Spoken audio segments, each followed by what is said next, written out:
welcome in, everybody. Welcome to a special episode of On Texas Football, brought to you by our friends at Hargrove Roofing. Know who is on your roof. We've got a big show tonight. We've got the special guest, ambassador for Hargrove Roofing and former Longhorn himself, Stevie Lee, will be joining us momentarily. A tiny man. We will also have Texas kicker Mason Shipley. Hargrove Roofing has done an NIL deal with Texas kickers going back a few years, so Mason Shipley will be with us here as well. Let's go ahead and get right into it before we bring Stevie in. And Jerry, I want to ask you, Steve Sarkisian at his press conference earlier today said that what we see out of Arch during the game is not the Arch they see during practice. Where is the disconnect? My initial response is, let's hope not, based on the first 3 games. But look, I think whenever you have somebody going through the mental struggles of the position, Rod, from what Sark said, here's my takeaway. The first drive, the first series, the first 2 series, the first quarter are huge for Arch Saturday night. Yep. Because anytime, if the game starts and what you see in practice doesn't equate to the field, once again, if that happens, then the doubts creep in immediately again.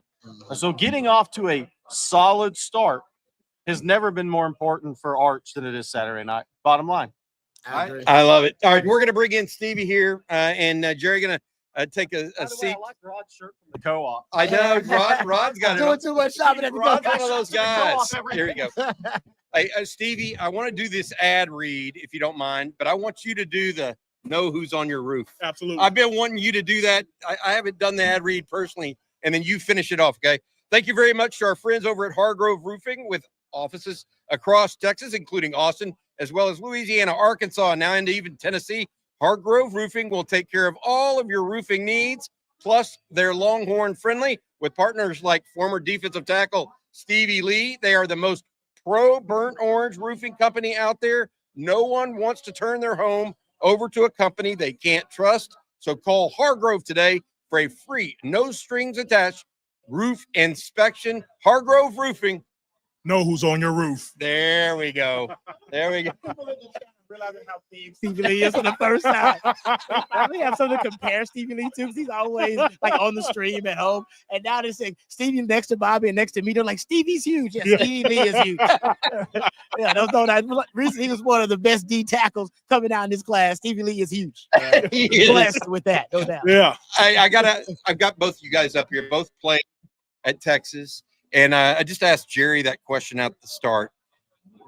When a player practices differently than they play, Stevie, like what Arch is apparently doing, what are your thoughts on that? What's the disconnect? You know, if I knew the answer to that, I'd be making $10 million a year with Coach Sark. But I do have some theories, man. I think that he probably need to settle down. Yeah, just settle down and play his game. He may be in his head a little bit too much.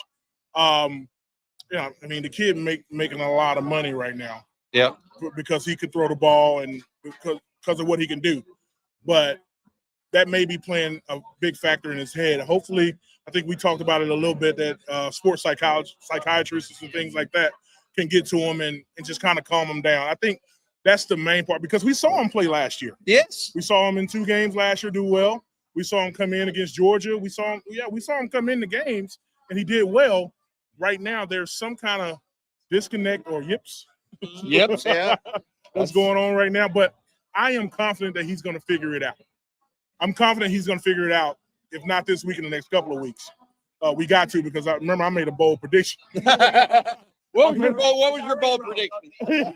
You had him going undefeated. I went undefeated. Hey, listen. Yeah, he had him undefeated. From here on, I'm still undefeated. There you go. From here on, we're going undefeated. Damn right. Mm-hmm. Come on. He's got. Look, that Louisiana boy is gonna get it together. No question. Hey, my problem is I had them losing to Florida. Now Florida doesn't look like the team that I thought they might be in preseason. When did you have them losing to Florida? Like recently? No, preseason. Preseason? Yeah, I thought they were going to start 3-2. Said you made that prediction. Yeah, I did. This is my last time on this show. I'm never coming back. He has a burn-on shirt on, but I don't know. It may be off. Hey, let me ask you something about, because I think of all the D tackles they brought in, the one that is most surprising in terms of the pleasant surprise, by the way, in terms of their contribution, has got to be Hero Canoe. Yep. I don't think anybody expected him to. He's actually the D tackle they use most on that NASCAR package too. So they like him in that respect, but he's played a lot and played a really high level. What are your thoughts about Hero Canoe? What? So all the surprises that have come out during the season, which tells me I just need to shut up because I was wrong about. I didn't see it coming. Right? I didn't see him coming. Exactly. I didn't see him coming. But if you look at any program, man, the cream always going to rise to the top, right? You may think it's going to be somebody else. Like we thought it was going to be Wingo on at receivers, right? Yep. And now it's Livingston. Yeah. So it's when you get in high pressure situations, you're going to see what you're made of. And so a lot of these guys no one's folding, but some people are rising to the top, and that's kind of where college football has always been. So we can always do analysts and talk about preseasons and things like that. Who thought Clemson was going to be where they are right now? Yeah. So 2 losses. Yeah. Oh, Notre Dame 0-2. Yeah, exactly. And like Sean Clinch over here, he had Clemson winning it all. Yeah. And look at him. Yeah. Yeah, exactly. So a lot of people bet on Arch to win the Heisman. Yeah. Well, just saying. The preseason prognostication can go very wrong for you. That's all I'm saying. Yeah. Exactly. That's all. I would ask you this too, Stevie. Another question. Has there been, other than Canoe, what have you liked from the defensive tackles that you've seen this year? Like, because Texas has played the run reasonably well. Yeah. The defense looks good overall. Man, the defense looked good overall. There's some problems that I see whenever I'm sitting down watching, like analyzing the game. Yeah. That I'm seeing. But you're on the D-line. You're a hard critiquer. Yeah. Exactly. I'm a very hard critiquer because I was in that position right there. Right. That was my spot on the field, and what I would have done is not what these guys are doing. Like, there's some guys that are getting put on skates. I'm not gonna sugarcoat it, man. Can I say that? So watch the film. Yeah. So sometimes you just need to get down and grab that man and get and pull him down on top of you. Make a pile. You got to make a pile, right?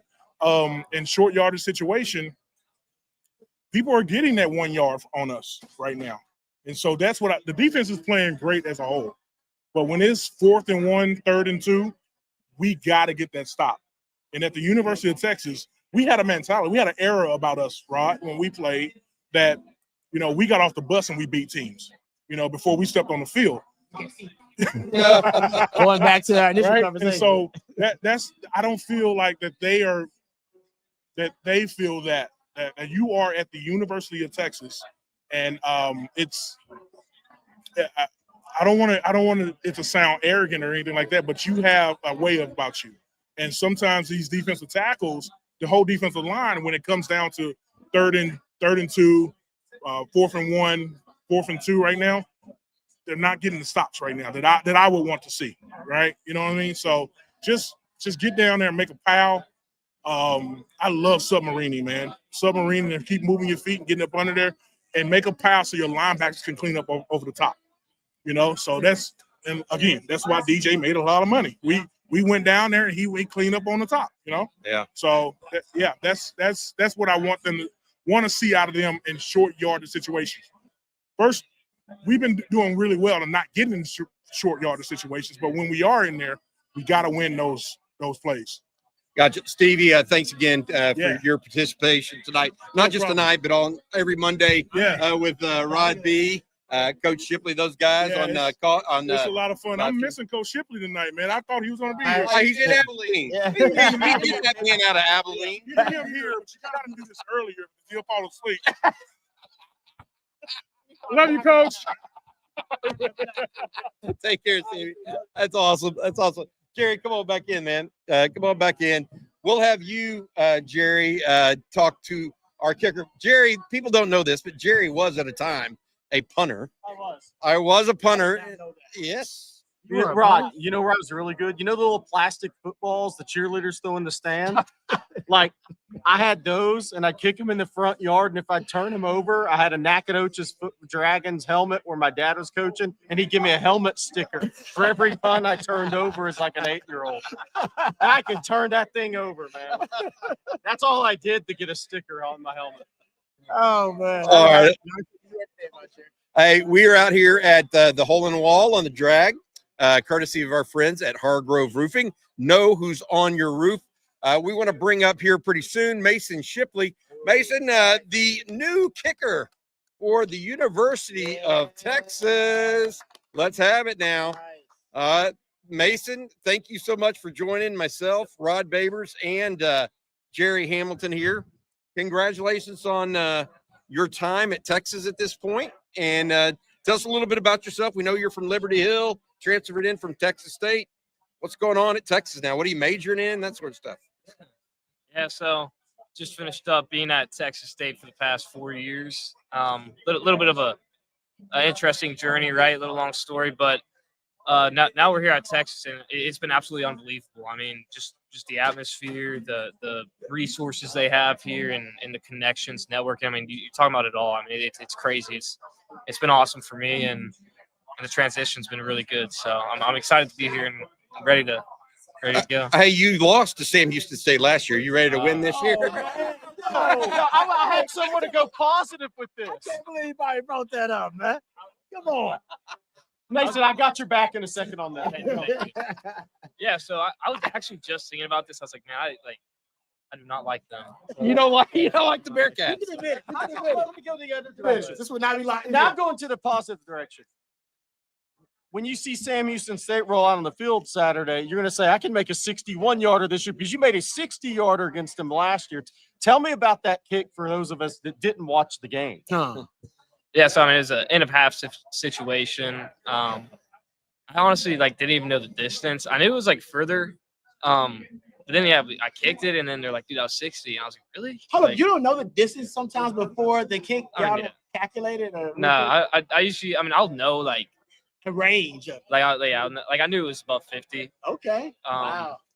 And I wasn't even thinking about it. I was just, because every kick's the same, so you just go out there, kick the ball, and so yeah, it's funny. But how do you line up your kicks?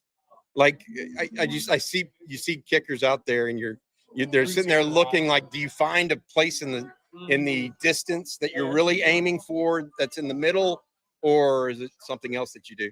Everybody's a little bit different, but I mean, you kind of align yourself to the middle of the goalpost. I mean, obviously there's wind and stuff that can play factors in that, but I mean, yeah, your alignment is a big part of it because, I mean, if you're going down the middle, you want to line straight down the middle, but if you're on the left hash, you're going to angle a little bit to where it's on the middle. So yeah, just playing around with that. Are you visualizing some place in the distance where you're trying to kick the ball to, though, past the goalpost? Yeah. Sometimes it depends. Some games, some stadiums will have something you can look at, and then try to just hit it there. I mean, yeah, sometimes I'll do that. Sometimes just make it. Yeah, just make it. Do you have a hash you prefer, left, right, or in the middle? I mean, I think a lot of right footers would say left hash. I'd probably go left hash if I prefer a hash. It's just easier. Do you get to tell your coach that, or do they know that already when they are getting ready for important field goals? That's a good question. Do they know that, or you go, Coach, give me that left hash? It is a good question. So yeah, if it is an end of game situation, they will ask you hey, where do you want it on the field? Then the QB will just run it over there and need it. But so that's always good. But during the game, I mean, if it's fourth down, any other situation, it's just kick it from there. So okay, I'm done with kicking questions. Yeah. You started your career at Oklahoma State, so Mike Gundy's mullet, is that the real deal? The mullet's the real deal. It's pretty cool. It's pretty cool. Was that one of the recruiting kids? Yeah. See? You thought it was cool. That's the only reason I went there. I tried to commit. He wouldn't take me. I love it. Mason Shipley, thank you here at the Hole in the Wall, sponsored by our friends at Hargrove Roofing. Mason, this is going to be your first night game at DKR. You got any anticipation towards it? This should be a little bit different than these 11 o'clock and 2:30 starts where it's 140 by, kickoff, basically. Yeah, I'm a big fan of night games. Love the atmosphere, but I also love to sleep in a little bit. So that'll Wow. be good. Get us nice, good You rest. can tell you're a kicker wanting to sleep in. Yeah. I mean, come on. It's a kicker thing. It is a kicker thing. So as a And kick, a DB thing. No, man, I'm up early. somebody mentioned this earlier about the wind and the weather. So for a kicker, what day in the week do you start checking the weather? Because the wind is everything for you guys in the weather. When do you start actually looking at it? I'll be honest, I actually used to look at it like a week in advance, but now I never look at it. I mean, our coaches will mention it, oh, it's supposed to rain, it might be cloudy. But the weather app always lies. So The weather app always lies. I know I mean, you never know until you get in the stadium and then you feel, and that's where I go off of. I mean, at the end of the day, your job's to make the kick, so weather's just irrelevant at that point. You just gotta go out there, do your job. You played on we were talking earlier, you played on a team that went to the state championship game, and Waco La Vega got y'all. They're loaded. But what's the biggest kick of your career? Did you have one game winner? Did you have one that sent a game in overtime? Anything? It could be first time you ever kicked a football. I've never had a walk-off game winner. Okay. There's been a couple last minute, couple minutes, and then Yeah. you kick it, and then kind of up by one. But I think I always like to tell people this. Whenever we're playing, I believe it was ULM. I had 3 field goals in the first half, and then I didn't kick the rest of the game, and then you win by 1 point, and it put things into perspective for you that every kick mattered. Every kick is game winner because you never know the outcome of how the game's going to play out. And I didn't touch the field in the second half, won by 1 point, and then you think about if you miss one of those field goals, it's a totally different game. So I think just realizing every kick's a game winner. And That's good. Yeah. Good mentality. All right, thank you for stopping by and joining us. We really appreciate you very much. Appreciate the folks from Hargrove having us. You have anybody special out there you want to shout out? Any mom, dad, anybody like that might be listening? My wife, man, she's awesome. Super supportive of me. And yeah, it's been awesome having her around and doing this thing together. Yeah. All right, Mason Shipley. One more. Got one more? No, I got one more. I'm not done yet. Last one. Jack Boomeister, obviously. Tell people about Jack Boomeister a little bit. Pretty funny personality from what we understand. We've never had him on the show. Yeah, he's also, a little bit older, 27, 26, whatever he is. But I mean, just having him around, I don't know if you've seen him punt the ball, but it's pretty crazy. So, but yeah, we always joke around with him being an Australian, and He's got the stash too. yeah, he's got good nicknames, Kangaroo. Kangaroo. We have a lot of fun with him. But yeah, he's awesome. Good guy to have in the group. All right. Hey, Mason, good luck on. I know you're going to call it an early night. Good luck to you on Saturday against Sam Houston State. Okay. Appreciate it. Y'all have a good one, man. Take care of yourself. Mason Shipley, really good guy. Former Liberty Hill player. He said he's originally from McKinney and started high school in Liberty Hill, and now his parents have moved back to Frisco area. So that's very interesting overall how that's worked out. All right, we got some more things to talk about today, Rod and Jerry, that we're going to get to. We're also going to talk to Coach Abernathy here in a little bit from Hargrove Roofing. But my next thing, I want to go over injuries with y'all because Steve Sarkisian, if folks did not hear this, Steve Sarkisian did give us some injury news today that we need to pass on. Number one, Trey Wisner and Cedric Baxter likely out. That's pretty clear. DeAndre Moore, however, will be back in. The wide receiver that missed the UTEP game will be back. Emmett Mosley is day-to-day. That's been that sounds familiar. It's been the way he has been since he arrived on campus.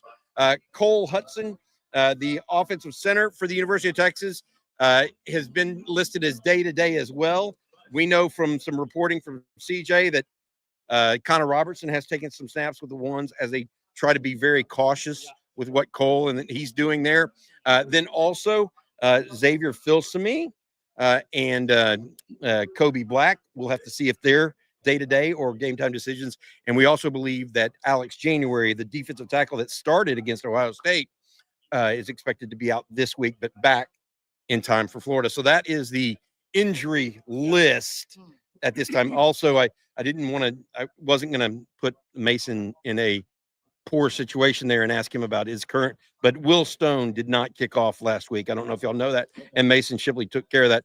I was told that that's Will Stone's had a little injury, so we'll see if he's back this week as well, doing that. So Glad you got a kicker like Mississippi. yeah, that's exactly right. Versatile. Didn't have that issue, did we? Yeah. We really did. Well, one of the things that'll be outside of the Arch talk and how he starts the game Saturday, his first few series will be, we're going to see a lot more James Simon this week. Yep. Oh, I mean, if Trey Wisner and Baxter are out, based on last week, I think we're going to see a lot of James Simon this week, and with Christian Clark and Jarrett Gibson mixed in there, obviously. But we talked about this before the season, and due to injury, not necessarily how we thought it'd play out, it's kind of playing out that these guys are literally last game and this game battling for 3, 4, and 5 at the running back spot. Yeah, that's crazy. We were just talking about that earlier here. So with the fans. that's going to be one of the things that's going to be interesting Saturday. Is this is kind of like your last Yeah. tryout, For so that. to speak, for that. Yeah. Because once you get in the SEC play, unless there's an injury, I think this is going to be pretty well established. So what'll be interesting to me is, will James Simon get a red zone opportunity inside the 5 to see if he can be a goal line back for this team? I bet they want to give him a shot at it.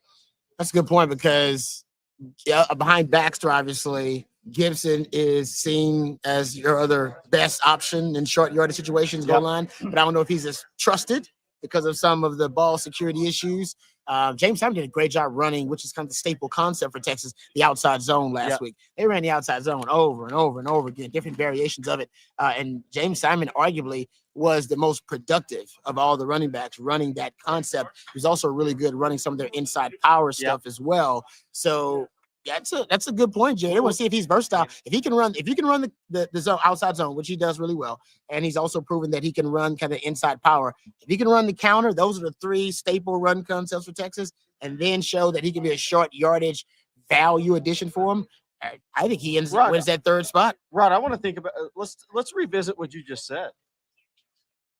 Is James Simon the guy that can do everything from a run standpoint in this offense? Because you just named all the runs that Texas likes, and he's the guy that he was part of all of it last week, and not every back is part of all of it. No, they like. So what does that say for their thoughts on James Simon? It's a good point. I didn't think about that. If you can prove that he's a versatile guy that can run all of those different concepts, because we know Trey Wisner, his skill set seems to be more compatible with the outside zone. Cedric Baxter, when he was healthy, they were running more gap power schemes early on in the year. Yep.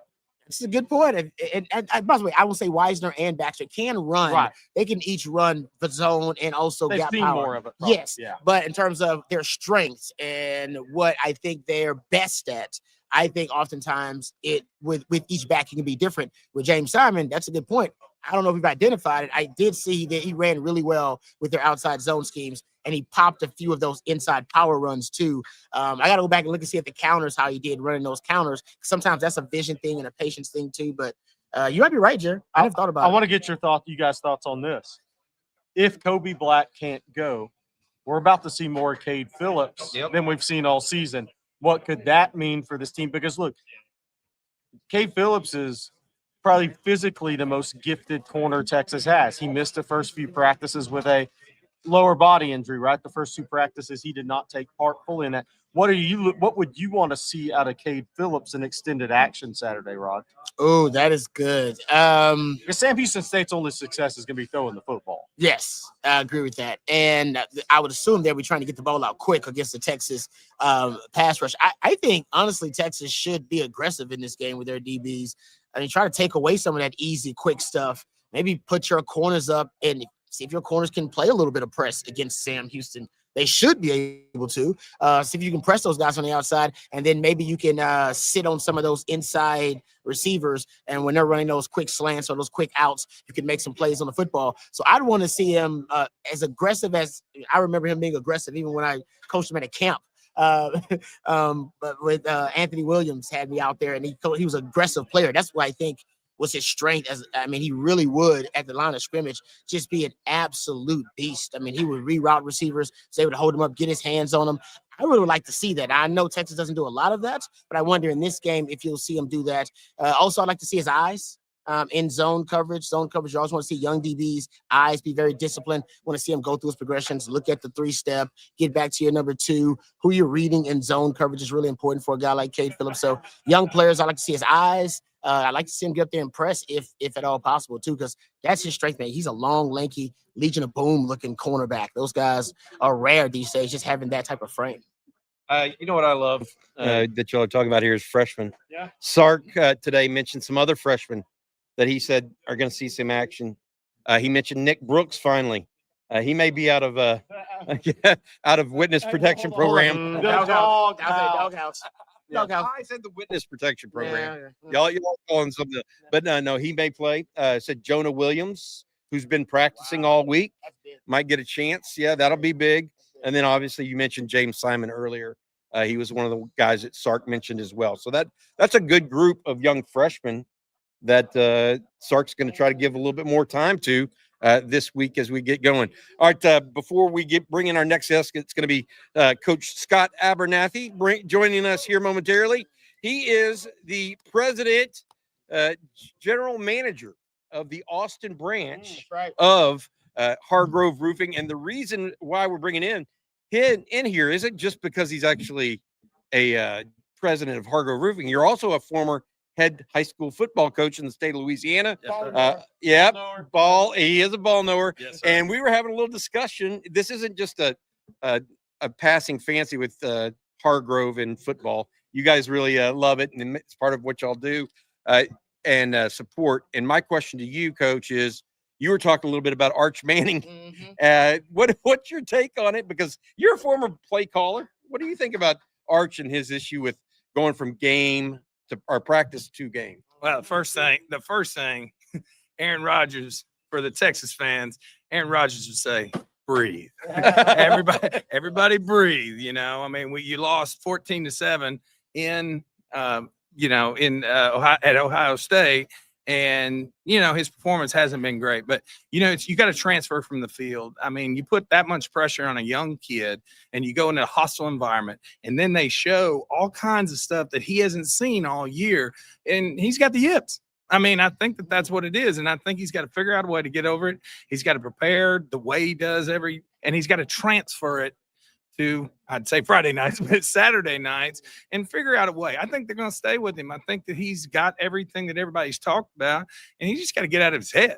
I mean, that's where I am with it. And if they're winning and they're competing and defense is doing a good job, let's let him play through it. Let's see what's going on. But everybody needs to breathe. Let's breathe. You got a guy that it's, I mean, Tiger Woods didn't have this much pressure on him going into a season. So, you know, let's figure it out. But he has some major mechanical issues right now. He's trying to throw balls where, you know, and he hasn't and there's people dropping into coverage that you're not seeing.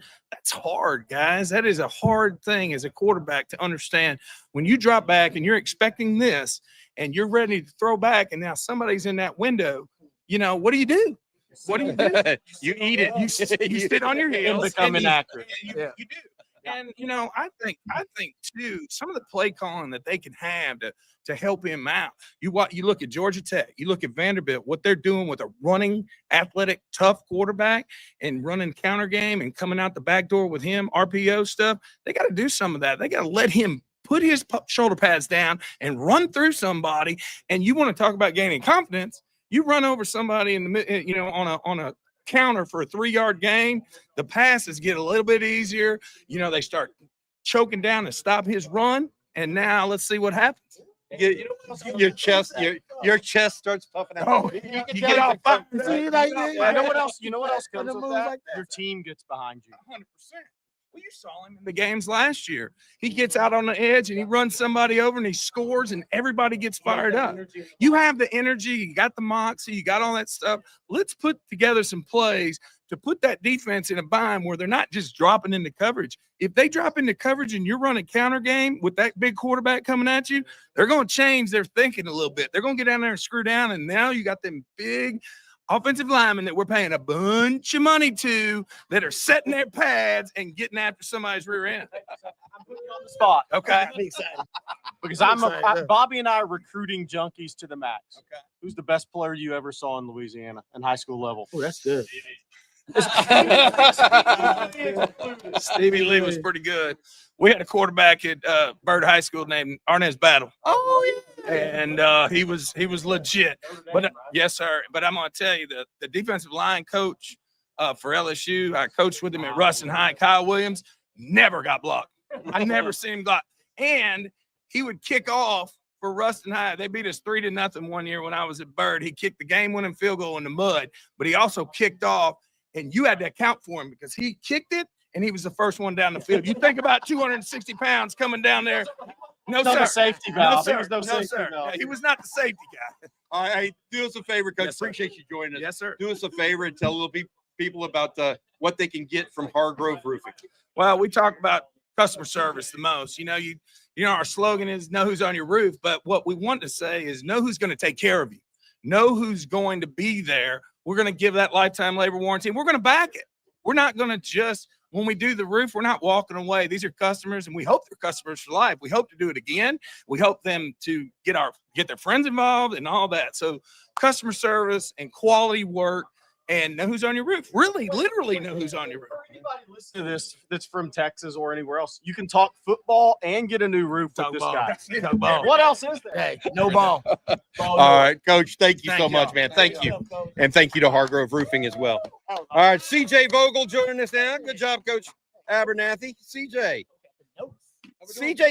came in with a couple of different articles today over on Texas Football. You want to talk about a couple of them, CJ? Give us a little taste of what you were talking about. Yeah. Yeah, I mean, well, first and foremost, some new faces that we're expected to see. Y'all went over a few of them. Nick Brooks, I think, is all a name that a lot of us are excited about. You know, we got to hear a little about Jonah Williams as well for the first time. Look, I cannot wait to see some of these guys in action. It might be a few weeks overdue, but on top of that, look, let's get that running game going. I think that's going to be key as you start to figure out a little bit more with your quarterback, get him in rhythm. That running game is one that I'm looking at. Texas a little bit middle of the pack when it comes to yards after contact, missed tackles forced, just rushing yards in general from the running game specifically. That's really where I'm looking at saying, all right, let's see that click a little bit before we start moving forward. Speaking of the running game, Jerry and I were talking earlier, and Bobby, about the hierarchy of the running back. We know Trey Wisner and Baxter are 1 and 2. They won't be available. Who is going to end up being the third running back when it's all said and done? What'd you think of Sark's presser today? It sounds like he, for the second straight week, is looking at James Simon like he's about to have a really big role. And, you know, based off of some conversations this week, it sounds like James Simon might be that first running back trotted out for the Longhorns on Saturday. We'll see if that holds true, but there is a lot of excitement about James Simon, especially after the way that he ran the football a week ago against UTEP. Right now, he's really surprising some folks, and I know y'all were high on him in the offseason coming into fall camp. He's living up to it so far from what we've seen. I heard your discussion about you and Jerry's discussion earlier about James Simon, and I wanted to add something. He's got a forward lean, and I think of what he rushed for 72 yards last week. Is that right? I think they said 64 came after first contact. That's a hell of a lot. That is. I mean, that's a lot of yards after contact, percentage wise. So that'll be good. Any other injury news? I mentioned a lot of that. Wisner, Baxter, Moore playing. Anything else that you're hearing out there right now as we head into the weekend? On top of that, I mean, real quick, I do think getting DeAndre Moore back is going to help this team a lot. I think on top of that, you mentioned Cole Hudson. What will his availability be? How often do they push him? Texas has been very cautious with guys that they really have. That get dinged up. And I look at Sark, the way that he's handled these non-conference games to a year ago, saying, hey, if we don't necessarily need you in a game like this, you're sitting. We're getting you 100% before SEC play comes. That's another guy where I look at saying, if he goes, it won't be for the whole thing, in my opinion. I agree. Pitch count. Yeah, it's got to be a pitch count. Yeah. Because if you don't, Rod, look, they're playing 12 games with the hope of playing 16. Right. Now, we don't know if Texas is going to get to that 16 this year based on what we've seen thus far. But I will say this, and we talked about it a little bit in the breakdown yesterday. I just feel like for some reason, I feel like this is going to be one of those games where we start to see Texas put it together a little bit on offense. Maybe it's the lack of ability on defense from Sam Houston State that should give Arch some additional confidence. Maybe it's having DeAndre Moore back. Maybe Ryan Wingo and him get on the same page. But I'm sensing something there that's going to happen this week for the offense, guys. I want to see the pass rush wake up. Really, even though you just said that they're going to try to get the ball out quick. I mean, you still need to get some. You need to make some plays. They're going to get it out quick, but you still should be able to make some more havoc plays with that pass rush. I think we all thought the pass rush would have more havoc plays and impact by now. yes, I agree with that. Yeah. Especially against Ohio State. Yeah. I'm still looking at that pass game as the number one thing Texas has No to doubt. figure out. You mentioned earlier this week on Twitter where Sam Houston State ranks in the passing game and pass yards allowed. All of the passing statistics, it's pretty low. It's a slump buster. And so I know that the conversation outside of Austin will be if Texas bounces back, puts a performance on the field, it'll be more along the lines, are we sure that this is a for real passing attack, given what Of course. they played against? Mhm. But I don't think that matters. For the folks inside, they just got to see it happen, right? They got to see that your quarterback can go down the field and score beyond 50 yards. They can see that he can complete and string together consistency. The in guys passing on the games. team need to believe it too. They've got to believe it. And the one thing I would argue, Texas, if there's one little nugget or tidbit I could get to the coaching staff, it'd be this. If your quarterback is sitting up there in the pocket, kind of thinking too much, if he's too much in his head, go as fast as you can. Go as fast and as hurry up as you can do. Yeah. Get the play call in. Try to get it snapped at between 13 and 15 seconds on the field. Don't let him think and stew over what's in front of him. Get up there and have it become instinctual because then he doesn't play. It doesn't sit in his head, right? So He's in his head too much. We all agree with that. but you got to have the weapons and 11 personnel to be able to do that. I like that. Without DeAndre Moore, I think that they were handcuffed just a little bit. Had to stick in 12 personnel. That's good. That's a good suggestion. I like that. Yep. Take thinking out of it. Hey, we got a super chat here. Let's get to that real quick. Howdy, y'all. Can someone have Ricky Williams hang out with Arch and show him how to, quote unquote, relax?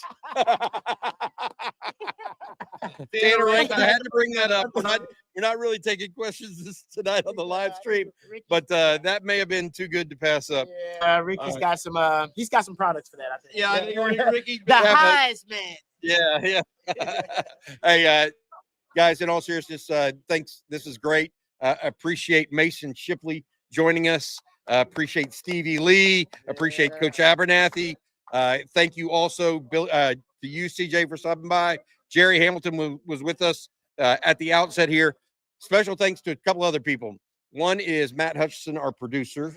And number two is Billy Hargrove of Hargrove Roofing. Thank you so much for having us out. Hook 'em, Billy. We appreciate you guys. Thank y'all for watching this special episode of On Texas Football, brought to you by our friends over at Hargrove Roofing. Know who is on your roof. That is Hargrove Roofing. They are the most pro burnt orange roofing company out there. No one wants to turn their home over to a company they can't trust. So call Hargrove today for a free, no strings attached roof inspection. 512-645-3202. Hargrove Roofing. Know who's on your roof. Hook 'em, guys.